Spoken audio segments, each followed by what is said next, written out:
好，咁呢段片咧主要就係會講翻上次我哋琴日測嗰份小測嘅答案啦，咁樣順便都幫大家溫埋我哋嚟緊個 ST 噶啦。咁入面22條 MC 啊，咁嚟緊 ST 都唔會係全部 MC 啊，但係入面嘅技巧咧可能會喺 long quad 度都啱用嘅，係啦。咁所以等間我講呢份卷呢22題嗰陣咧，我會 long quad 做法講一講啦，然後 MC 嘅做法咧我都會講嘅，係啦。咁大家最好就兩個方法都學晒佢啦。因為嚟緊唔會成份 ST 都係 MC 噶嘛，有啲題目會係變咗做 long quad 嘅。咁如果成條題目變咗做 long quad 嘅話，你要知道點做啦。咁如果條題目係 MC 嘅話，你都要知點樣可以快啲咁做啦。因為我諗大家做完呢份卷都會覺得個時間唔夠用啦，係啦。咁所以就算你原本呢一份卷好高分都好，例如你19、20分都好咧，你都可以望一望究竟點樣可以做快啲，係啦。咁就盡量學下點樣 MC 嘅話可以做快啲啦，係啦。咁如果冇問題嘅話，我哋開始啦。好，咁第一條嘅題目啦，咁佢就考我哋兩樣嘢嘅。第一樣考我哋嘅嘢咧，就係識唔識 handle I 嘅 cycle 啦，即係 I 嘅7次同 I 嘅5次識唔識轉啦？呢個係第一樣考我哋嘅嘢啦。第二樣考我哋嘅嘢就係 I 嘅除法啦。你發現佢係除緊 M 減 I 啊。咁我哋就逐樣嚟啦。咁我哋首先就 handle 咗 I 嘅 cycle 先啦。咁我哋要知啦 I 嘅7次，咁就係4嘅倍數加3格，咁就係負 I。咁然後啦 I 嘅5次就係4嘅倍數加1格，咁就係 I。咁呢個我預大家要做得好快㗎啦，即係你一見到呢啲你就要即刻轉到㗎啦。咁你轉完之後咧就會變咗做咁樣。咁無論你係 MC 做法又好定係 long quad 做法都好咧，你都一定要變咗做咁樣先嘅。如果唔係做唔到落去㗎啦。咁然後啦，我哋就可以開始有兩個方法㗎啦。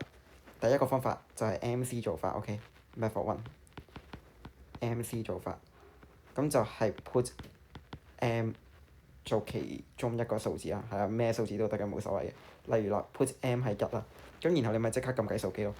係啦，你 input 落部計數機度，負 I 再加 I 減4除以負1減 I，input 落你部計數機度，咁然後你部計數機應該會出翻個答案俾你嘅。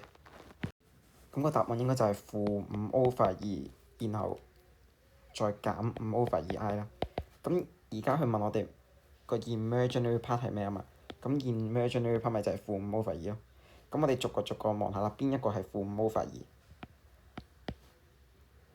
咁我哋逐個試啊。如果我試 A 啊，咁就應該係1減1再減5再 over 1加1，咁已經係啱㗎啦，-5/2。咁答案就係 A for apple。咁當然如果你驚嘅話，你可以試埋 B、C、D 嘅。咁 B、C、D 就唔係-5/2嘅，得 A 先係嘅。咁答案就係 A 啊。咁呢個就係 method one。如果做 MC 嘅話咧，一定要咁樣做啊。咁你發現我頭先都係10零20秒已經做完啦。咁呢個就係 method one。咁但係有陣時可能係 long quad 問嘅，尤其是校內試啊。咁 DSE 通常就唔會嘅，係啦。咁但係如果校內試嘅話，佢有機會係 long quad 問大家啦，係啦。佢可能會點問啊？佢可能會叫我哋 express 呢個嘢 in the form A 加 BI 啦。咁大家都應該見過唔少次啦，係啦。佢可能會叫我哋 express 呢個嘢 in the form A 加 BI。咁通常校內試咧就有機會咁樣問嘅，係啦。咁 DSE 通常唔會嘅。咁校內試我哋要識做啦。咁就係 long quad 做法啦。咁我好快示範埋，如果 long quad 做法要點樣啦？咁大家都知㗎啦。個秘訣就係成個 conjugate 啫。而家佢個分母係 M 減 I 啊嘛。咁個 conjugate 咪就係 M 加 I 咯。咁我哋就嚟啦。I 減4，然後 M 加 I，然後 M 減 I，M 加 I。咁大家都應該知呢一步係有分嘅啦。即係我見到你成個 conjugate 就會即刻俾1分你㗎啦。咁然後跟住落嚟就係一系列好繁複嘅運算啦。咁我哋嚟啦，負 I 再加分母先啦，M 2次減 I 2次，減 I 2次即係加1啦。然後上面就係 Mi 加 I 2次減4M 再減4I。咁然後再 group 翻好啲 like terms 咁就係負1減4M 再加 M 減4咁多個 I 除 M 2次加1。咁然後我哋可以1分為2啦，呢度將1分為2就係負 I 再加1分為2負1減4M over M 2次加1，呢個係 real part。然後再加 M 減4 over M 2次加1咁多個 I，呢個係 imaginary part。咁而家我哋要揾個 imaginary part 啊嘛，咁我哋用熒光筆 highlight 佢啦。咁就係依一個同依一個係屬於 imaginary part 嘅。咁我哋答翻個答句啦。所以 imaginary part 咧就係-1再加翻 m-4 over m 二次加1。咁然後我哋通分母啦，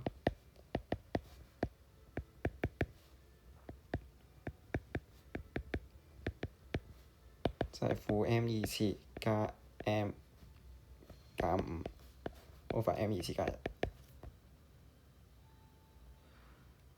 咁答案就係 A for apple。咁呢個係 long quest 做法係啦。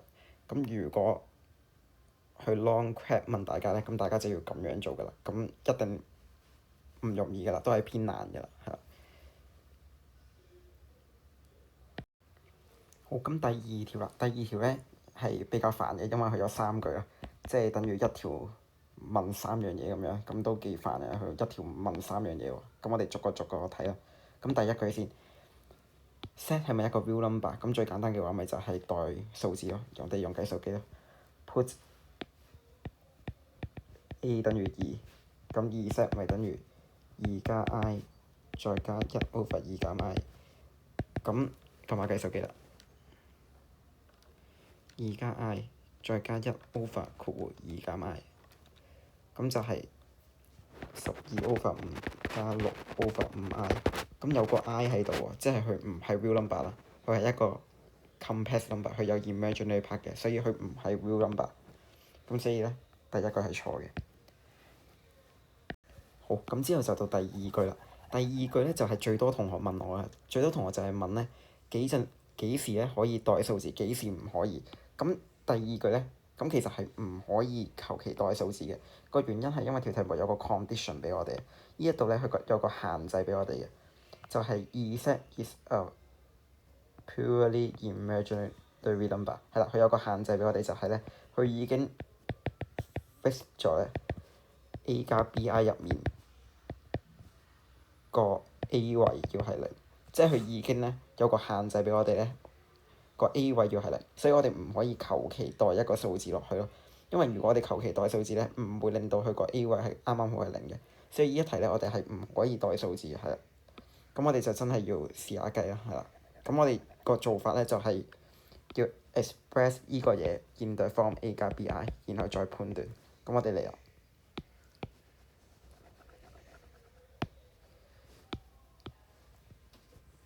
a 加 i 再加1 over a 減 i， 呢個就係2set啦。咁我哋嚟啦，就係 a 加 i 再加成個 conjugate 幾咋？咁然後 a 減 i， 加 i， 咁就係 a 二次加1啦。咁我跳咗少少步啦。咁然後啦，就係1分為2啦。我哋將係1分為2，就係 a 加 i 再加 a over a 二次加1，再加1 over a 二次加1，咁多個 i。1分為2啫，係啦，呢度冇咩難度嘅。咁然後啦，我哋就 real part 還 real part，imaginary part 還 imaginary part。咁所以咧就係 a 加 a over a 二次加1，呢一個就係 real part。然後再加1加1加 a 二次加1，呢一個咧就係 imaginary part。咁而家佢話佢係一個 purely 嘅 imaginary number 啊嘛，咁即係話我哋要 put 咩啊？我哋要 put a 加 a over a 二次加1等於0。咁然後我哋要 solve equation 啦。咁 a 咧就會等於負 a， 然後括弧 a 二次加1。咁然後你發現咧都幾難喎呢題，你要用到我哋第3課學過嘅技巧，即係我哋左右可唔可以約啊？咁如果你記得嘅話咧，咁上堂教第3課嗰陣講過啦。你見到左面有 a， 右面有 a， 咁你係可以約嘅。咁但係約完之後你要補翻啦，a 等於0。係啦，咁呢個咧我哋就要 mark 低啦，a 等於0，然後就話1等於負括弧 a 二次加1，咁1就會等於負 a 二次減1，咁負 a 二次就等於2，a 二次等於負2，咁呢個就要 reject 嘅。咁因為 a 二次唔會等於負數噶嘛，係啦，任何數嘅二次都唔會等於負數，呢個要 reject。咁亦都就話 a 等於0，咁呢個咧有少少難度嘅，係我覺得對大家嚟講咧應該會覺得有啲難 solve 嘅。咁我哋又知道 a 等於零啦。咁而家知道 a 等於零嘅話咧，我哋就可以知道二 set 究竟係咩啦。即係話啦，二 set 咧就係零加 i 再加一 over 負 i。咁我哋撳下計數機啦。i 再加翻一 over 負 i， 咁應該就係二 i 嚟嘅。咁所以咧，第二個係啱嘅。咁你發現都少少難嘅，呢個係啦，唔容易嘅係啦。然後去到第三句啦，咁第三句咧就問佢啦，二 set 嘅 real part 除二 set 嘅 imaginary part 係咪一定係 irrational number？佢問我哋係咪 must be true 啊嘛。咁即係話我哋揾到其中一個 counter example 嘅話，咁就已經可以啦。咁我哋咪即管試咯，係啦。咁我哋試下，譬如 put a 係一啦，咁二 set 咧就係一加 i 再加一 over 一減 i 啦。咁我哋撳計數機，咁一加 i 再加一 over 一減 i， 咁就係三 over 二加三 over 二 i。咁 real part 除 imaginary part 就係三 over 二再除三 over 二，咁係一，咁已經係 rational 啦。咁已經可以有個反例子去證明呢個未必永遠都啱嘅，係啦，佢有可能係啱嘅。咁幾時係啱咧？咁我講埋個答案啦。個答案就係視乎於個 A 咯。如果個 A 本身係 rational 嘅，咁 real part 除 imaginary part 咧就係 rational。如果 A 係 irrational 嘅話咧，咁 real part 除 imaginary part 咧就係 irrational。係視乎於個 A 咧係代啲咩嘅。好，咁我哋又知啦，答案咧就係得二 only 嘅，係啦，咁就 B for boy。咁呢一題咧係頭三句係一二三入面咧，咁第一同第三咧係比較容易嘅。咁如果大家覺得第二句係難嘅話咧，因為你一見到第二句咧就係啦，我希望大家可以練到一見到第二句咧就知道唔可以咁易代到數字啦，唔可以咁容易用計數機。咁如果考嗰陣咧，大家有策略嘅話咧，應該做咗啲可以撳計數機代數字嘅題目先嘅，係啦，即係一同三咧，大家應該做咗先。咁你做咗一同三咧，其實已經可以判斷到咧答案係二咯，係啦。咁呢個就係一個考試嘅少少策略啦。咁我哋去到第三條啦。咁第三條咧又係有 MC 做法同 long quest 做法嘅。咁我記得我望住大家做嗰陣啦，我發現呢題大家做咗好耐好耐啦，係啦，大家做到用咗好多時間做啦。咁其實咧可以比較簡單同快嘅。咁 MC 做法啦，我講咗先啦。咁就係代翻落去咯。七加四 i 再除以二減 i， 你撳一撳睇下係咩嚟嘅。咁然後啦，呢度二加四 i 再 over 七減 i， 你撳一撳，你每一個撳完之後咧，其實都應該係嘥你5秒時間啫嘛。你5秒應該撳到一個啦，你最多咪就係用你20秒，你20秒已經可以撳晒啦。更何況呢一題嘅答案係 A 啊，即係話如果你一試嘅話咧，頭5秒已經出答案㗎啦。咁你5秒本身應該已經做完㗎啦。呢題如果 MC 嘅話咧，你5秒應該已經做完㗎啦。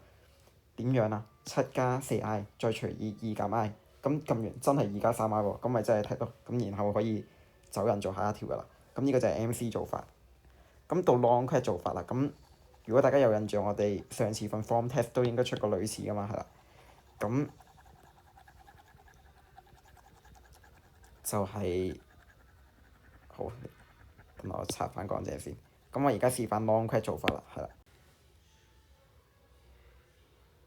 好，咁而家就示範埋 long quest 做法啦。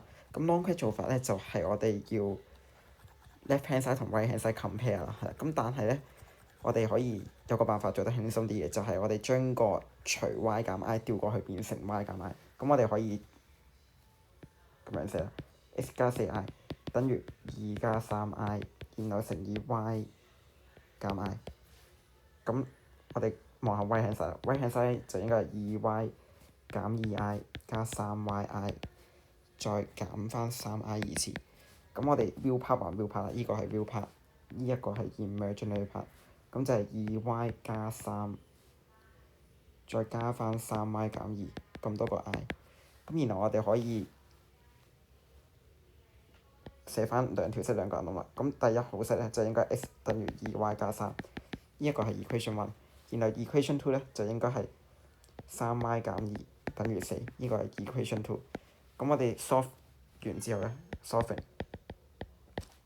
y 咧就會係2，x 咧就會係7，咁你發現都唔係太難嘅啫。如果 long 做法係啦，咁我哋都會計到答案係 A 嘅。好，咁然後去到第4條啦。咁第4條咧就係一條比較難同煩嘅題目啦，因為佢唔可以就咁改數字嘅。原因就係因為咧，佢有個 condition 俾我哋嘅，個 condition 咧就係2 set 1加2 set 2咧一定要係 real number。咁大家諗下啦，如果我個 k 係求其代嘅話，會唔會真係咁啱得咁巧令到2 set 1加2 set 2會係 real number 咧？咁唔會噶嘛，係啊，你唔會咁好彩，你求其代一個 k，例如你覺得 k 係7，然後你將個 k 代做7。然後2 set 1加2 set 2啱啱好就會係一個 real number，未必咁唔會啦。係啦，我哋得獨一無二一個 k 嘅數值先會令到2 set 1加2 set 2係 real number。所以呢一題咧，我哋唔可以就咁代數字嘅，係啦。咁我哋就真係要將2 set 1同2 set 2咧用 a 加 bi 嘅 format 去表示嘅，係啦。咁我哋嚟啦，2 set 1咁就係又係 conjugate 啫。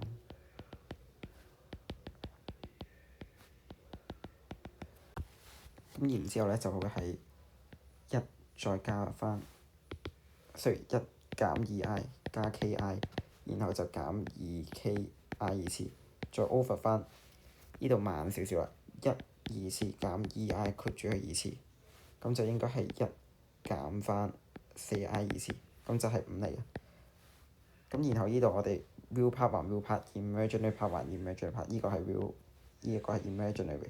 咁就係1加 2k over 5，然後再加 k 減2 over 5咁多個 i， 呢一個就係2 set 1，用 a 加 bi 嘅方面表示就係咁樣。咁然後我哋望一望2 set 2啦。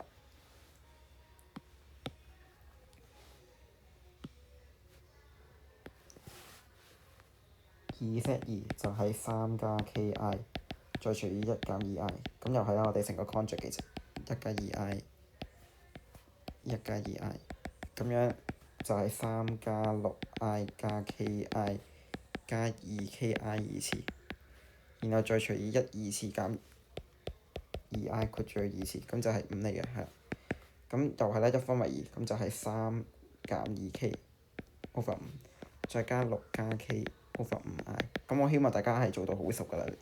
你發現如果做得熟嘅話咧，你3步就可以寫完㗎啦，係啦。咁然後我哋而家知道啦，2 set 1加2 set 2要係 real number 啊嘛，亦都即係話啦，imaginary part 係等於0啦。咁呢個潛台詞大家要 get 到啦，係啦。佢話係 real number，咁個潛台詞即係話 imaginary part 係0。咁即係話啦，呢一個再加呢一個要係0啦。咁我哋就 set k 減2 over 5加6加 k over 5會等於0。咁然後我哋調位啦。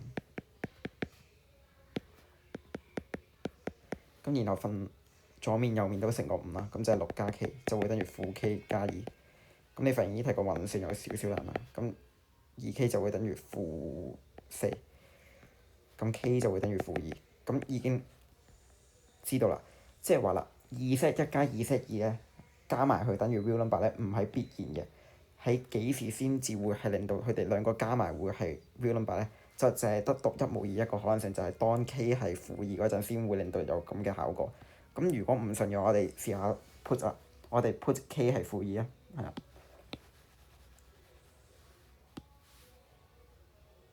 咁 put k 係負2，咁2 set 1咧就會係咁計數機啦。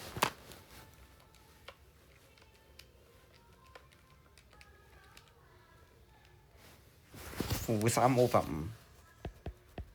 減4 over 5i， 咁 put k 係負2，咁2 set 2咧就應該會係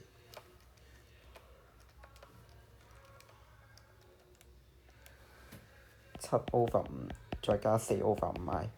咁你發現啦，2 set 1加2 set 2咪真係啱啱好係 real number 咯。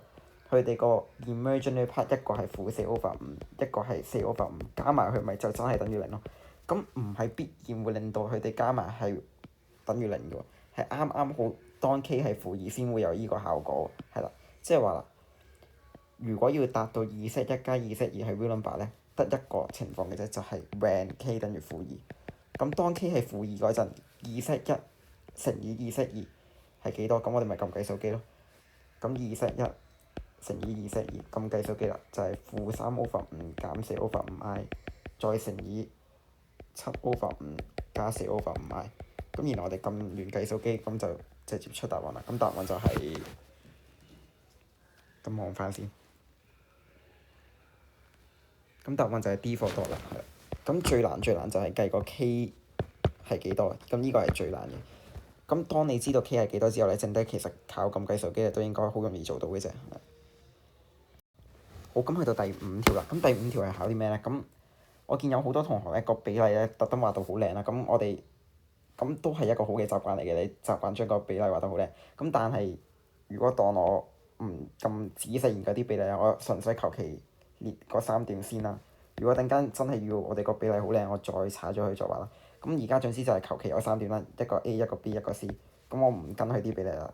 咁總之就有3點，咁然後我連起佢有個三角形。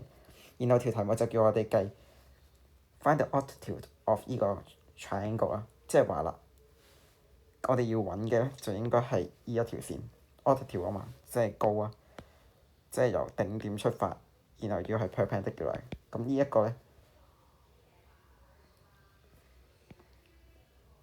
就係我哋要揾嘅 equation 啦。咁個重點係咩咧？個重點就係紅色線嘅 slope 係點揾啊？就係 negative reciprocal 啊嘛。咁記唔記得上堂不斷強調呢個字啊？咁紅色線嘅 slope 咧就係 negative reciprocal。咁 slope of BC 咧，咁就係9-3/4-7，咁就係-2。咁所以咧 slope of AP 咧就係1/2。咁而家我哋有依條線嘅 slope 啊，咁我哋知道 A 點係1度好易啊嘛，咁咪1/2等於 y 減 2/x 減1。咁然後計咪計到咯。咁你發現呢題咧，我哋好似個比例唔使畫到好靚咧，都計到嘅係啦。咁重點就係考我哋識唔識叻 perpendicular 嘅特性啦。咁記住啦，凡親10條有9條都係噶啦。你一見到 perpendicular 咧，都係考我哋 negative reciprocal 噶啦。10條有9條都係 perpendicular，你就要即刻聯想到 negative reciprocal，乘埋等於-1。咁然之後我哋再計翻條 equation 啦。咁呢題就係咁做。好，咁然後就第6條啦。咁第6條咧，咁老實講係多同學答錯嘅。咁我覺得呢條已經老實講咧，唔算出得最難㗎啦。如果最難嘅話咧，DSE 係會出2條線嘅。咁呢度就係得1條線咧。咁大家應該理論上應該 handle 到嘅。咁記唔記得我講過話有 method 1、method 2啊？係啦。咁呢一題嘅話，我哋可以用 method 2啊，即係話我哋代數字啊，係啦。咁如果陣間我再示範埋 method 1啊，係啦。咁你發現我寫俾大家個 marking scheme 我都係用 method 2，就咁代數字就算咗。咁我哋就可以代啦。咁呢度-2，咁理論上咧我應該係代-1.8啊、-1.7啊，好似合理啲嘅。但係我習慣都唔中意有小數㗎，有小數好難做㗎嘛。咁所以我代-1啦。咁你只要唔好太離譜，即係話明明呢度係大過去嘅，你代-3梗係唔得啦。你代-1其實都還可以嘅，係啦。咁個原因係因為我盡量避免唔想見到有小數啊，係啦。如果-1嘅話，我會容易啲做㗎。譬如如果你代-1.7、-1.8嘅話咧，唔係唔得，但係你會覺得難做啲咯，係。咁所以呢度我代-1啦。咁然後呢度，咁我哋代-4啊，係啦。咁冇所謂嘅，係啦。你唔好代太離譜，即係你代佢5啊、6啊、7啊，咁梗係唔得啦。咁你代-4，咁我覺得都 OK 嘅，係啦。咁我哋繼續啦。咁我哋上堂教過啦，一個好快嘅方法就係 intercept form 啊，就係 x/-1。再加 y/-4等於0，唔係等於1。咁然後啦，我哋望下條題目嘅條件啦。條題目嘅條件咧唔係亂咁嚟喎。佢呢度有個條件就係 y 前面嘅數字要係5啦。咁但係你望下啦，而家我哋 y 前面嘅數字係咩嚟㗎？我哋而家咧個 question y 前面嘅數字咧要係5，但係我哋而家 y 前面嘅數字咧係-1/4。咁我哋就要諗啦，-1/4要做啲咩動作先會令到佢變做5啊？咁呢度老實講係有少少難諗嘅。咁我哋假設我哋倍大問號咁多倍啊，即係話嗱-1/4乘以問號就會等於5。咁我哋咪即係解方程，問號係幾多啊？咁就應該係5再除以-1/4啊。咁就係-20，亦都即係話啦，-1/4咧，如果我哋倍大-20倍咧，咁就會令到佢變做5㗎啦。即係話倍大-20倍，係啦。咁嚟多次啊，-1/4。倍大問號咁多倍等於5，個問號就係-20。咁即係話我哋要倍大-20。咁而家嚟啦，我用第2隻顏色嘅筆啦。咁咁呢度倍大-20倍，咁就會令到佢變咗20x，然後加5y，然後等於-20，咁就 very good 可以收工㗎啦。而家我哋已經滿足題目嘅條件啦，5y，咁已經可以搞掂㗎啦。咁所以做完啦，A 就等於20，B 就會等於-20，咁然後我哋逐個剔咯。A 係咪大過0啊？20大過0啱啊。然後-20係咪細過-5啊？都啱喎。然後啦，B 加 2A，-20加翻2個20係咪大過0啊？都啱喎，所以答案就係 D for dog。咁呢個就係 Method 2代數字。好，咁而家我示範埋 Method 1啦。Method 1不外乎都係我上堂講過啦，就係 compare slope、compare x-intercept、compare y-intercept。咁我哋嚟啊！咁而家我哋嚟個 slope 先啦。負 a/5 就係個 slope 啊嘛，咁佢係 negative 啦，咁就係細過0。咁即係話啦，a/5 咧就會係大過0啦。咁 a 咪要係一個 positive 嘅 number 先至會係令到 a/5 係大過0咯，所以 a 係 positive， 呢個係啱嘅，第一個係啱。咁然後我哋考慮完 slope 啦，咁就要考慮 x-intercept、y-intercept 啦。咁逐個嚟啊。x-intercept 先。x-intercept 嘅潛台詞就係 put y 等於0啊嘛，即係話啦 x 咧就會等於，又或者咁講 x-intercept 咧就會等於 b/a。咁我哋就知啦 b/a 咧會係大過-2嘅，咁所以啦 b 咧就會大過-2a。咁 b 加 2a 自然大過0啦，咁第三句係啱嘅。咁到第二句啦，第二句就係考慮個 y-intercept， 即係話 put x 等於0啦。咁 put x 等於0，y 就等於 b/5。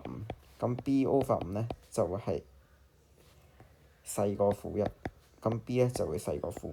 咁第二句都係啱嘅。咁你發現呢個就係 Method 1。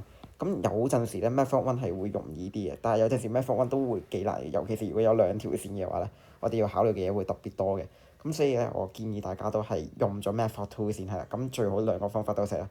但係如果正常嚟講咧，普遍 Method 2咧係比較容易接受多啲嘅係啦。咁大家2個方法最好都學咗佢啦。好，咁然後第7條啦，咁第7條你發現我哋有2個 unknown 啦，一個係 A，一個係 B。咁條題目俾咗2個 information 我哋嘅，就係一個就係話 L1 perpendicular to L2 啊，呢個係 information 1。然後啦，另外一個 information 咧就係 y-intercept of L1 等於 y-intercept of L2。咁佢俾咗2個 information，我咪可以俾我哋去揾到2個 unknown 咯，係啦。咁呢個係好正常嘅題目類型啦。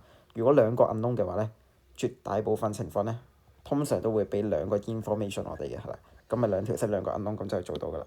咁我哋而家嚟啦 ，information 1先，就係 perpendicular 啦。咁個潛台詞就係個 slope 乘埋等於-1，即係話啦-5/-4乘以-a/b 就會等於-1。咁呢個就係1號。咁我哋 keep 住佢先啦，等間有用噶啦。咁然後嚟2號係咩啊？2號就係 y-intercept of L1 等於 y-intercept of L2。咁 y-intercept 嘅潛台詞就係 put x 等於0啊嘛。put x 等於0，咁就係-20/-4會等於75/b。咁2條式2個 unknown，你 solve 完佢就計到答案啦。咁呢個都幾簡單。咁答案就係 A for apple。好，咁而我哋嚟到第8條啦。咁第8條咧就係問我哋而家有2條線啦，再連埋我哋嘅 y-axis 啊。咁呢度就係 y-axis 啊。咁我哋就會形成一個 area 啦。咁而呢2條線係 perpendicular，咩意思咧？即係話啦，佢哋呢2條線相交於一點喺 x-axis 度，即係話啦，一條係咁樣，一條係咁樣。咁然後咪會有個，咁當然係 perpendicular 啦。咁然後呢個係 y-axis 啊嘛，咁咪有個 area。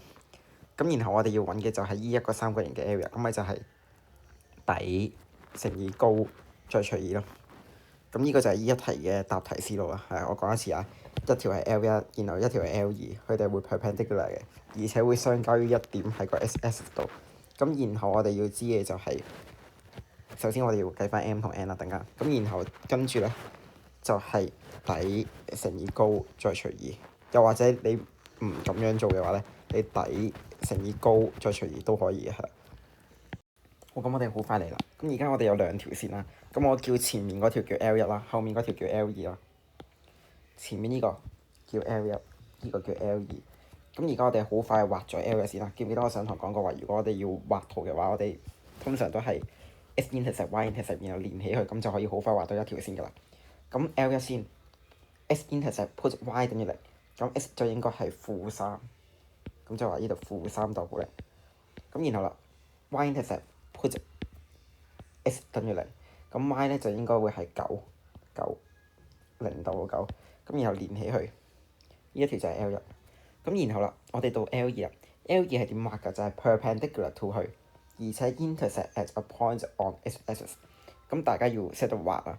咁我哋透過個文字描述咧，應該要識畫嘅。perpendicular to L 一嘅線，而且要相交於依點，咁得一個畫法嘅啫。咁就係咁樣畫。除咗依個畫法之外，冇其他畫法㗎啦。你要同時滿足兩個條件。第一個條件要 perpendicular，第二個條件要相交於依一點。咁得一個畫法就係依個。咁依個就係 L 二。咁而家我哋要揾個 area 啦，咁就係我用熒光筆啦。咁就係底乘以高再除二。咁問題個底咧點樣揾咧？咁我點樣知依一點咧？咁我哋就可以假設去做0到 k 啊。咁然後我哋 set equation 咪可以揾到個 k 咯。咁就係 k 減0 over 0加3再乘以9減0 over 0減3，即係0加3等於-1。咁我哋就會計到 k 係-1嘅，亦都即係話啦，依一個坐標係-1。咁然後我哋底乘高除二啊嘛，底乘高除2，咁我用下式筆，底咪就係10咁長咯，上面9，下面1，咁呢度就係10。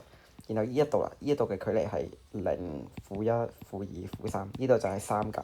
咁答案就係10乘以3再除2，咁就係15。C for cat。好，咁然後就去到第9條啦。咁第9條打後就係 Chapter 3啊。咁應該對大家嚟講係相對容易啲嘅，係啦。頭8條我都係揀咗啲偏難嘅題目啦。咁由第3課開始咧，我就唔係題題都揀最難嘅。咁有啲都幾簡單嘅，係啦。咁我哋嚟望下啦。咁第9條啦。咁我哋呢一題咧有幾個方法嘅。咁 Method 1先啦。Method 1咧就係講咗我最想大家做嘅，又或者 long quick 嘅做法啦。咁就算係 MC 嘅話，都唔係好嘥時間嘅啫。我最想大家就係用 Method 1嘅。Method 1就係你見到左面有個 x， 右面有個 x 咧，你應該有個本能反應，就係有個衝動去約咗佢嘅。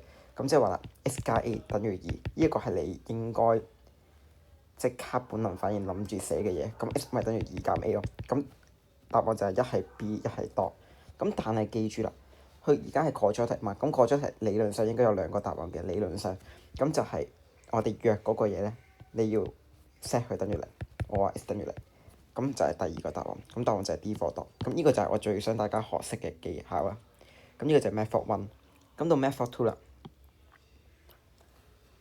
method 2咧就係 property of woods 啊。嗱，咩意思咧？即係話啦，如果佢真係 woods 嘅話，代落去 left hand side 會等於 right hand side 啊嘛。我哋即管代下啦。我哋假設啦，我哋假設個 woods 係2加 a。如果個 woods 係2加 a 嘅話，left hand side 就係2加 a， 2加 a 加 a， 咁就係2加 a， 2a 加2。咁然後你 expand 開佢就係4a 再加4再加 2a 二次再加 2a， 咁係一個好複雜嘅嘢啦。咁 right hand side 咧就係2乘以2加 a， 咁就係4加 2a。咁你發現啦，好明顯 left hand side 唔等於 right hand side 嘅，所以呢個唔係一個 woods 啊。咁所以 A for apple 係錯嘅。咁然後到 B for boy 啦。B 咁2減 a， 我哋試下 left hand side 代一代 ，right hand side 代一代啦。如果佢係2減 a 嘅話，left hand side 係咩啊？left hand side 就係2減 a， 然後2減 a 加 a， 咁就係2減 a 再乘以2，咁就係4減 2a。right hand side 就係2乘以2減 a， 即係4減 2a 喎。咁真係啱喎，left hand side 又係4減 2a，right hand side 又係4減 2a， 所以 B 就係啱嘅。咁我哋試埋0啦。咁0嘅話就係 left hand side 等於0啦，right hand side 都係等於0。由於 left hand side 等於0，right hand side 都係等於0，所以咧0 is also a woods。咁所以答案就係0同埋2減 a 咯。咁呢個就係 method 2。咁然後到 method 3啦，method 3咧就係代數字啊。我哋試下 put a 等於5啊，咁 s 再乘以 s 加5等於 2s，s 二次加5s 等於 2s，s 二次加3s 等於0。咁 s 咧應該會等於0，我話 s 咧會計到等於-3嘅。咁我哋逐個嚟望下啦。咁0嘅話當然係啱啦。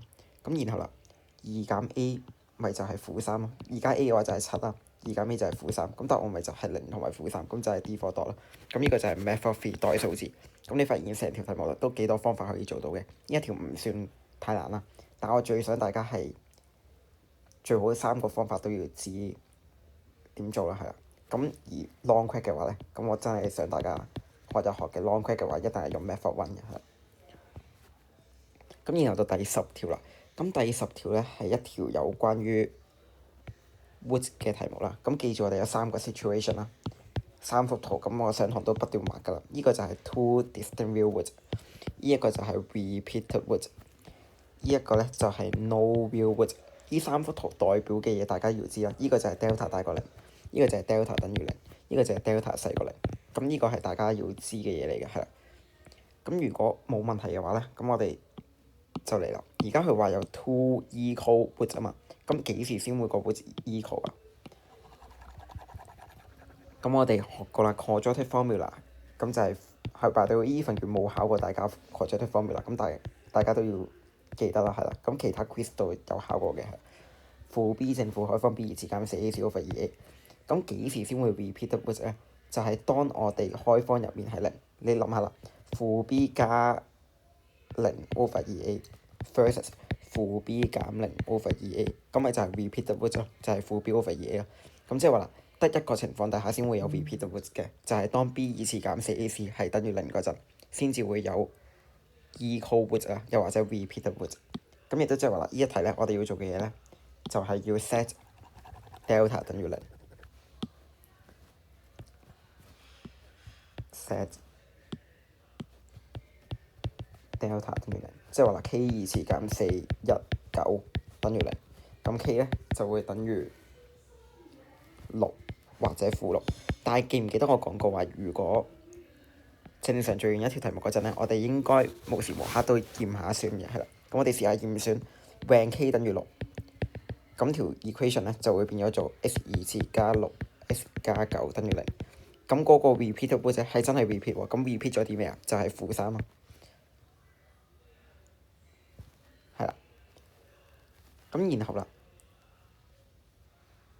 當 k 係等於-6嗰陣咧，咁條 equation 咧就係 s 二次減6 s 加9。咁你撳計數機啦，咁都係有 repeated woods 嘅。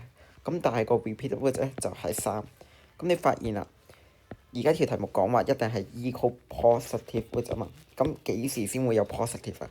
就係當佢係-6嗰陣先至會 positive 嘅。如果佢係6嘅話咧，咁會有 negative woods，咁就係 repeated negative woods，咁就唔啱。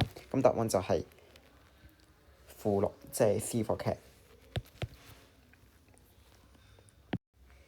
咁然後第11條啦。咁第11條咧有2個考核重點嘅。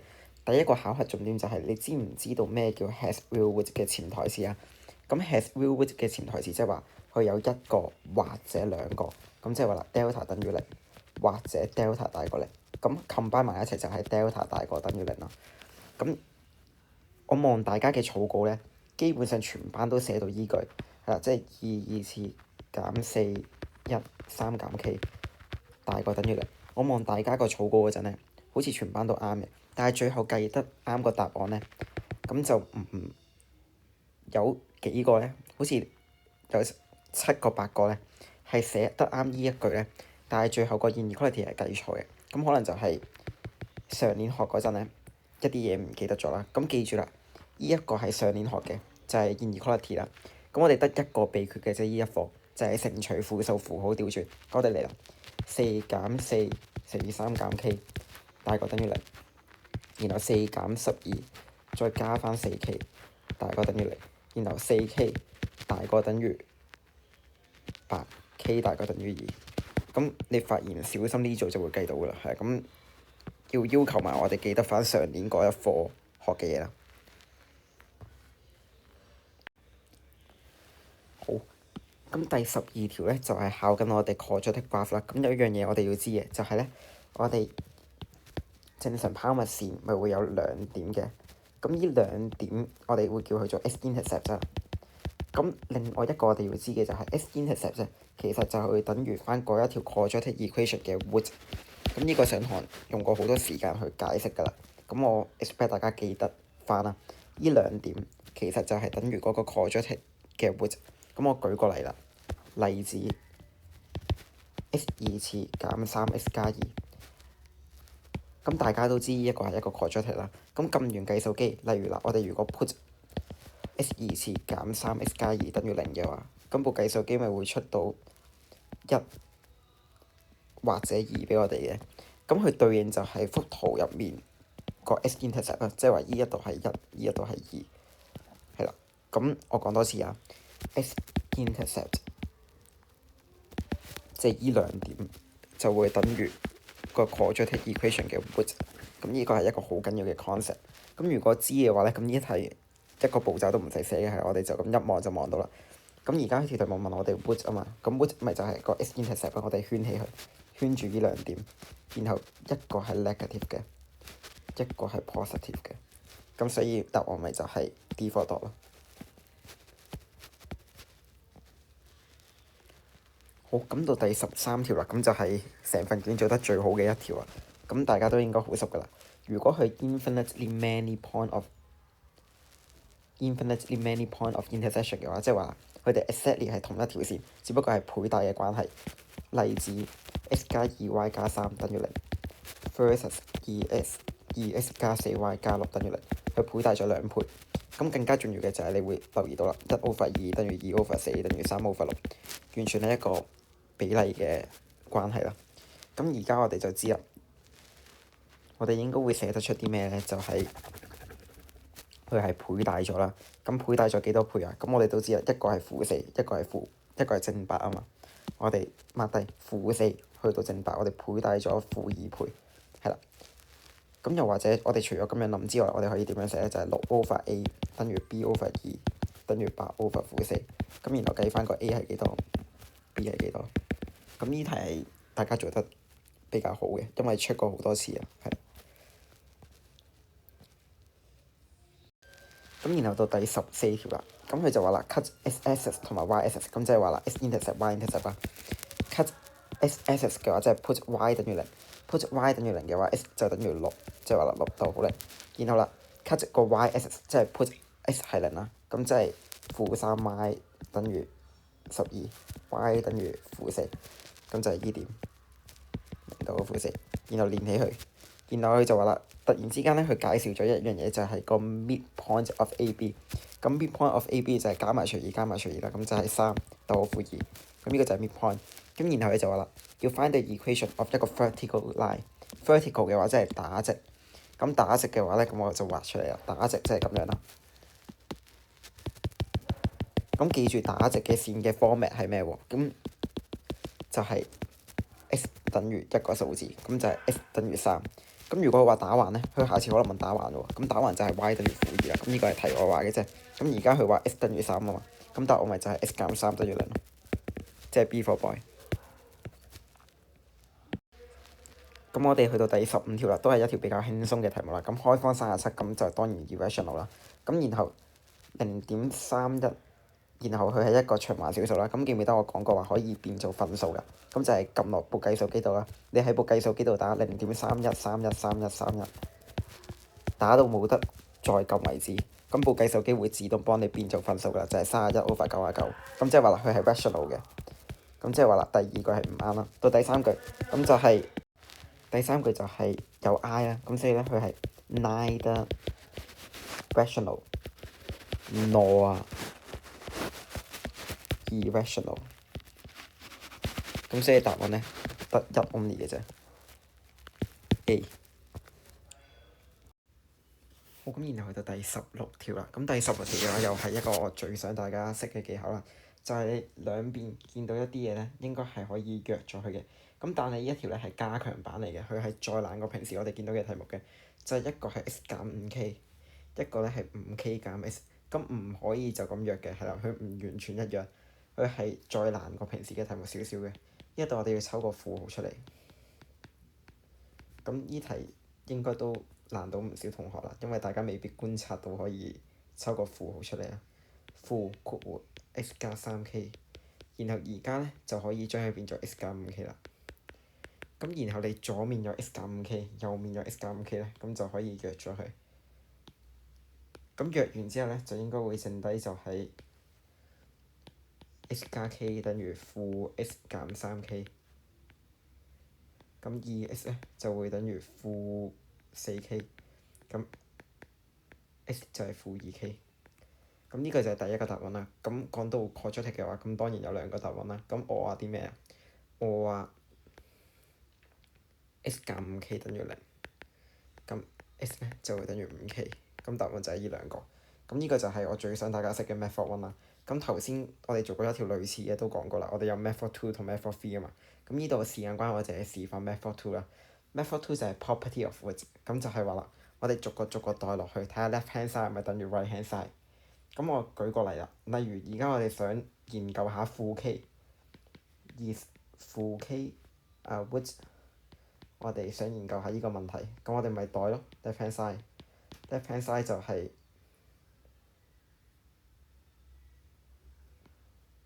負 k 加 k 再乘以負 k 減 5k， 咁就應該係0嚟嘅。咁然後 right hand side 啦，right hand side 就係負 k 加 3k， 然後 5k 加 k， 咁就應該係12k 二次。咁0唔等於12k 二次，咁所以咧就係 not a width。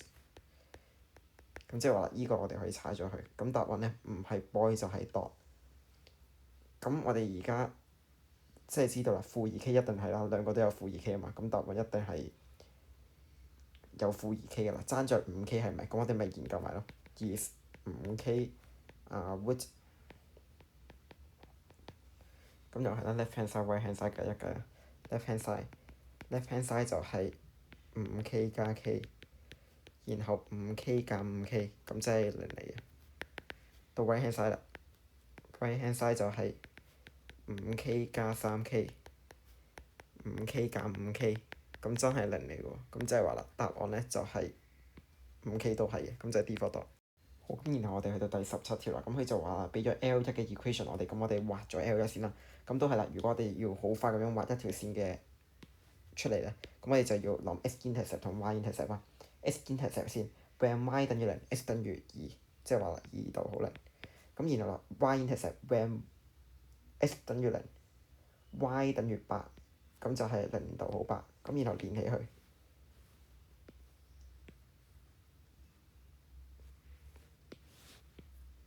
咁呢條就係 L1。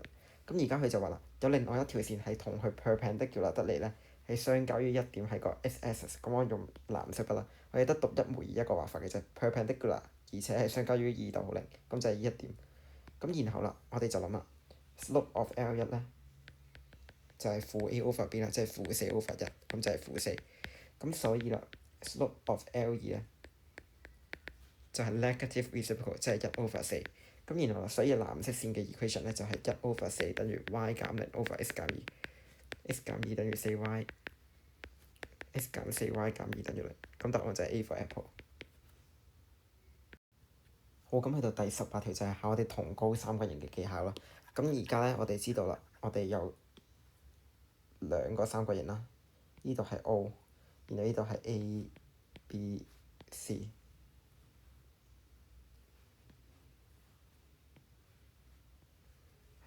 咁 area of OAB 比 area of OBC 咧，其實我哋唔需要真係揾 area of OAB， 咁底乘高除以，然後底乘高除以咁樣揾晒呢兩個三角形嘅 area 嘅。我哋只需要揾佢哋嘅底邊，個原因係嚟自於同高三角形。呢度我講仔細啲啦。呢度如果有一個三角形，中間隔一度，咁左面叫 A， 右面叫 B，area of A 比 area of B 咧。咁我哋上堂講過啦，就係等於 L1 比 L2 嘅，呢個就係同高三角形。咁我哋 Form 3嗰陣都學過噶啦。咁 area of A 比 area of B 就係 L1 比 L2。係啦，咁呢個就係同高三角形嘅技巧啦。咁而家同樣道理啦，我哋要揾 area of OAB 比 area of OBC 咧，唔需要真係揾晒成個 area 出嚟嘅，我哋只需要揾佢哋個底邊嘅比例。咁底邊嘅比例就係 AB 比 BC，咁我就寫低啦。area of OAB 比 area of OBC 咧，等於 AB 比 BC。咁 AB 同埋 BC 咧，咁我相同教過噶啦，咁就係用計數機啦，唔需要真係用 distance formula 嘅。而家 MC 啊嘛，我哋用計數機 shift 加，然後就有 polar 啦，然後就係5減2逗號3減1，咁就會計到個距離。然後我哋要計 BC 都同樣道理，咁樣就計到個比例㗎啦。咁答案就係 B for boy。咁呢個就係個正確嘅做法啦，係啦，同高三角形。咁但係咧，依題我想講個題外話係啦，就係如果下次佢唔係真係叫我哋用同高三角形啦，佢下次真係求其俾3點我哋，例如呢個係 A，呢個係 B，呢一個係 C，佢俾晒呢3點嘅坐標我哋，然後叫我哋真係揾晒成個三角形嘅 area，咁我哋有冇辦法做咧？咁其實係有喎，係啦，咁呢個都係大家應該要識喎。咁就係要揾 perpendicular distance。咁我哋假設底乘高除2啦，呢個係 B，呢一個係 H。咁個 area 咧就應該係 B 乘以 H 再除2啊嘛。咁個 B 就好容易啊，就係 BC 嘅距離啊。咁就係 distance of BC 啊。咁問題係點樣揾個 H 咧？咁我都希望大家記一記個做法嘅，係啦。咁大家應該要識嘅。咁如果我哋要揾個 perpendicular distance，即係 A 去到 BC 個垂直距離，即係個 H 啊。咁 perpendicular distance 點樣揾咧？咁記住我哋有幾部曲嘅。咁 step one 就係揾翻條虛線嘅 equation。咁我假設個點叫 K 點啊。Step one 就係 equation of AK，然後 step two 就係 equation of BC，然後咁我哋有兩條式，兩個 unknown 嘛，咁就會揾到相交點啦。Step three 就係 coordinate of K，咁然後最後就係 step four。Step four 就係用 distance formula，distance of AK。咁呢一個就係揾垂直距離嘅方法，一點一線之間嘅距離嘅典型做法啦。OK。咁然後我哋有咗呢個 H 嘅話，咁之後就用 BH over 而家底乘高除2，咁就揾到個 area。咁呢個係題外話嚟嘅，係啦。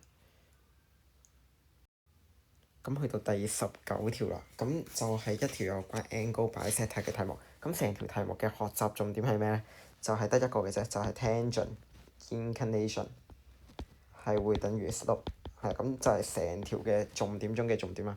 我舉個例啦，例如呢度有條線，呢一度係30度，咁呢一條線嘅 slope 咧就係等於，假設佢叫 L1啦，slope of L1就會係 tangent 30度。係啦，咁就係呢一題我哋要識嘅技巧啦。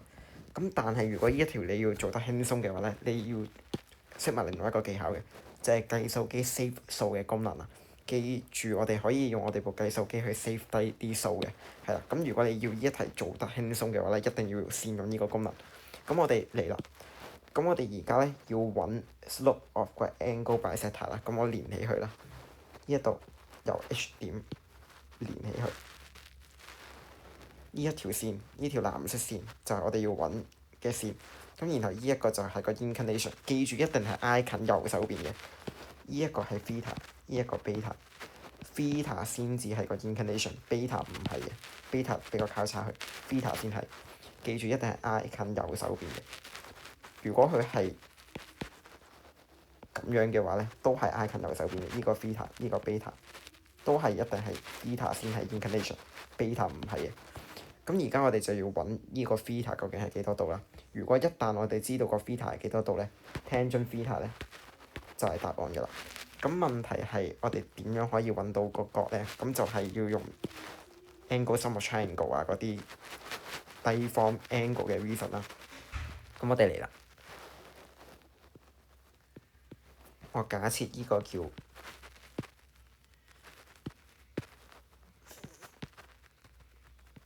A， 呢一隻角叫 B，如果我哋知道咗 A 同 B 嘅話咧，我哋應該可以用啲低 form 嘅 reason 去揾翻 theta 嘅。咁問題係咧，依條題目有個難嘅地方就係 A 同 B 咧都係一個唔靚嘅數字啊，所以我哋要善用計數機 save 數嘅功能，即係話啦 tangent A 咧就會等於24/18，咁我哋就會計到 A 係幾多。咁佢係一個唔靚嘅數，我哋用計數機 save 低佢，叫佢做真係叫 A 咯。咁然後同樣道理啊 tangent B 等於24/18減11，咁就會計到 B， 咁都係一個唔靚嘅數，我哋 save 低佢，然後 save 去做 B， 咁然後用住我哋計數機 save 咗嘅 A 同 B 啦，然後再計翻個 theta， 咁大家應該會識㗎啦。咁 angle 擺晒淡埋，依個咪就係 C/2， 依個都係 C/2。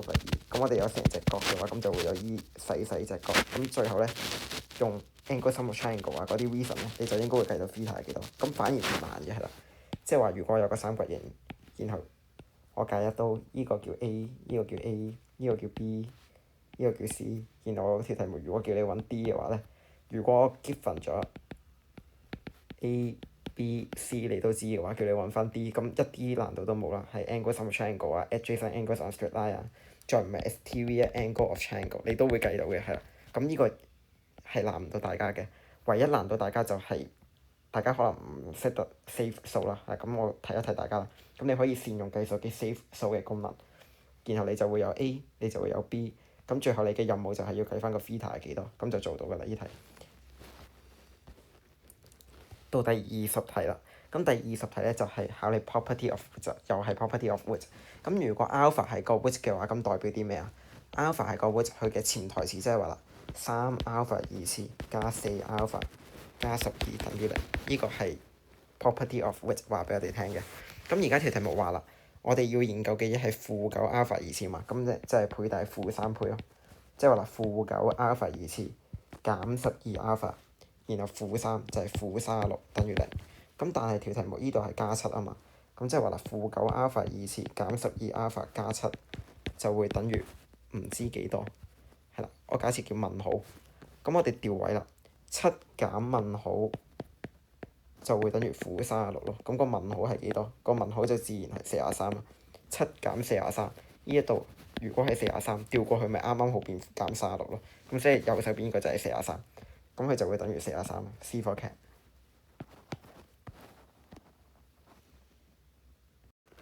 好，咁去到21、22啦。咁21、22都係大家最唔擅長又或者最驚嘅 awful centre 啦。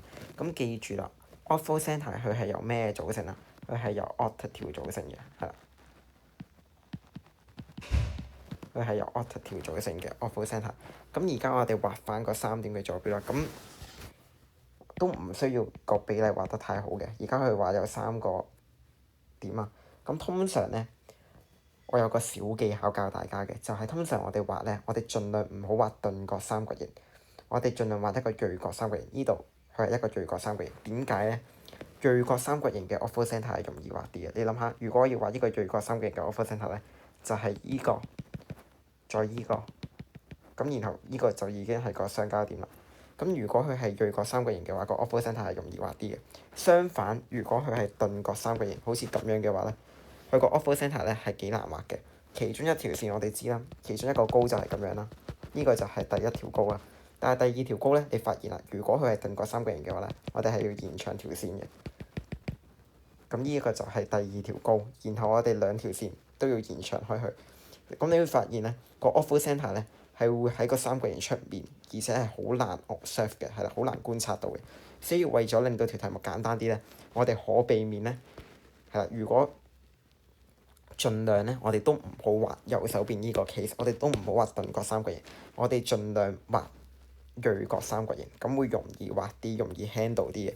你畫鈍角三角形嘅話咧，個 awful centre 會喺出面嘅，咁就好難畫㗎啦。咁而家我哋有 OPQ 啦，咁 OPQ 其實任得我哋畫啫係啦，我哋都唔知 Q 點係咩。咁既然唔知 Q 點係咩，咁我哋咪當 Q 點畫完之後，佢係一個銳角三角形咯，即係話啦 O 喺度，然後 P 喺度。21逗號負3，你發現我係完全唔跟比例嘅，係啦，正常應該係下面咁冇所謂嘅。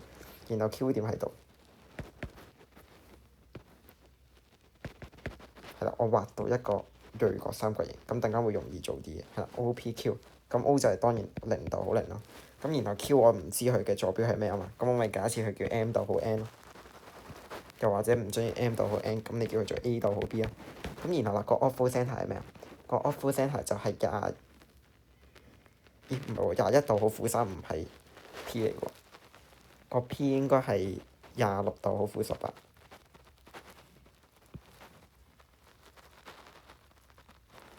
26逗號負18，呢個係 P， 個 author centre 先係21逗號負3。咁而家咧又係一個典型套路啦。我有兩個 unknown 嘛，一個 A 一個 B， 咁我咪要兩條 set 兩個 unknown 咯。咁 equation one， 咁記住啦，author centre 呢一個係 author centre。author centre 係由咩而組成㗎？係由 octave。咁 octave 嘅重點就係 perpendicular， 亦都即係話啦，依條線係會 perpendicular 條依條線。黑色筆係 perpendicular 條黑色筆。咁所以啦，我會有第一條 equation， 咁就係-18加3。再 over 26減21乘以 b 減0 over a 減0會等於-1。咁呢個就係 equation one。咁然後啦，我可以考慮埋另外一邊嘅，就係藍色筆 perpendicular to 藍色筆，咁就會有 equation two， 即係話啦，-18減0 over 26減0再乘以 b 加18 over a 減26，咁就會等於翻-1，咁就會 equation two。咁你發現我 consider 咗兩組嘅，咁我可唔可以 consider 另外一組㗎？我唔 consider 呢兩組，我 consider 綠色筆同綠色筆 perpendicular， 咁都可以係啦。總之三組入面我哋任意揀兩組，係啦，三組入面我哋任意揀兩組，咁就會有兩條 equation， 然後兩條 equation 兩個 unknown， 咁就做到㗎啦。咁我唔詳細同大家做啦。咁成條題目嘅重點就係咁樣啦。記住我哋係要知道 author centre 係由 octave 組成，而 octave 一個重點就係兩條線乘埋嘅 slope 係等於-1。咁我就會三組入面揀兩組，咁就會有兩條 equation。係啦，咁呢個就係依條題目嘅重點。咁如果唔明嘅話，可以再望翻我個 marking scheme 嘅係啦。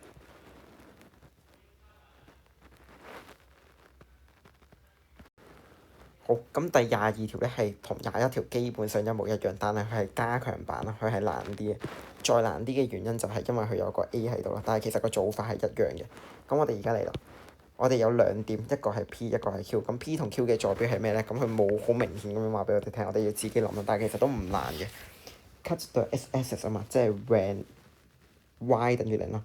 when y 等於0嘅話 x 就等於 a over 2，咁即係話 a over 2逗號0。咁你發現同頭先嗰題個做法係一樣嘅，都係佢俾咗任意兩點我哋，然後俾咗個 author centre 我哋，係啦，即係話啦，其中一點 P 咧就係 a over 2逗號0，然後到 Q 啦，就係 when x 等於0，y 係幾多 ？when x 等於0，y 就應該係 a over 5。咁呢個就係 Q 點，呢個就係 P 點。咁然後啦，佢就話啦，我哋有一個 R 點嘅，個 R 點喺 Y-axis 度嘅，即係話啦，依一度、依一度或者依一度都可以係 R 點。咁我哋而家唔知啊嘛，我哋假設咯，我哋後期叻咗，我哋假設依個就係 R 點。咁我哋咪有一個三角形咯 PQR。咁我用第二隻顏色嘅筆啦 PQR。咁然後啦，佢就話啦，依一個三角形嘅 author centre 嘅 Y 唔係，sorry 嘅 x 坐標係10。咁佢雖然淨係俾咗其中一個坐標我哋，但係我哋知道佢另外一個坐標其實係咩嘅？佢另外一個坐標咧就係 Y 坐標。其實佢個 Y 坐標我哋都知嘅。咁呢度有少少難啦。個原因係因為咧，我哋知道 author centre 係由 octave 組成。咁呢一個三角形其中一條 octave 咪就係呢一個咯。呢條紅色線就係呢一個三角形嘅其中一條 octave。咁呢一條線嘅 equation 係咩啊？紅色線嘅 equation 咪就係 y 等於0咯，亦都即係話啦，無時無刻呢個三角形嘅 author centre 嘅 y 坐標一定係等於0嘅，係啦，因為呢個就係其中一條 equation 啊嘛。咁至於第二條 equation 係咩啊？第二條 equation 就係呢一個。記唔記得我哋係 consider 兩條 equation 嘅。咁第一條 equation 就係呢個啦，y 等於0啦。咁第二條 equation 我假設佢個坐標係，佢話 x 坐標係10啊嘛。咁我假設唔係假設，而係真係啦。呢一點嘅坐標係10逗號0。咁我咪可以 consider 埋另外一個好重要嘅 information 咯，就係綠色筆係 perpendicular to 綠色筆，係啦。綠色係 perpendicular to 綠色，所以我會知道嘅嘢就係 a over 5減0 over 0減10，再乘以 R 點我唔知係咩，咁我咪叫佢做0逗號 R， 再乘以 R 減0 over 0減 a over 2就會等於-1。我講多次啊。Opposite centre 嘅重點係由 octal 組成，即係話啦，呢一個就係呢一個三角形嘅 octal。咁 octal 係會同個底邊係 perpendicular 嘅，即係綠色筆係會 perpendicular to 綠色筆，所以啦，我哋就會有一個重要嘅關係，就係 slope 乘以 slope 等於-1。咁然後我哋就可以慢慢咁樣計啦。a over 5再 over -10，再乘以 r over -a over 2就會等於-1。咁然後你發現呢 a over -50再乘以 r over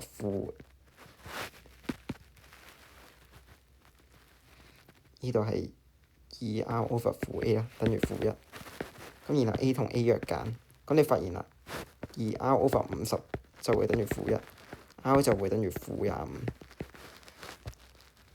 咁就係呢一題嘅做法啦。咁你發現呢，一個好重要嘅重點就係 slope 乘以 slope 等於-1，呢個永遠都係 opposite centre 嘅重點嚟嘅，係啦，又或者 perpendicular 嘅重點啦。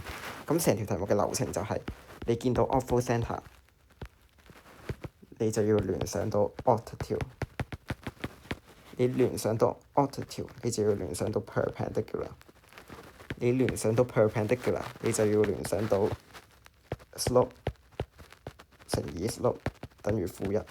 你發現成課書嚟嚟去去都係考呢啲概念嘅，就係見到 perpendicular 就要諗到呢個啦，係啦。咁只不過而家呢，佢再有多啲前設就係 opposite centre 嘅啫，係啦。咁呢個就係成條題目嘅答題思路。咁成份 quiz 就嚟到呢一度。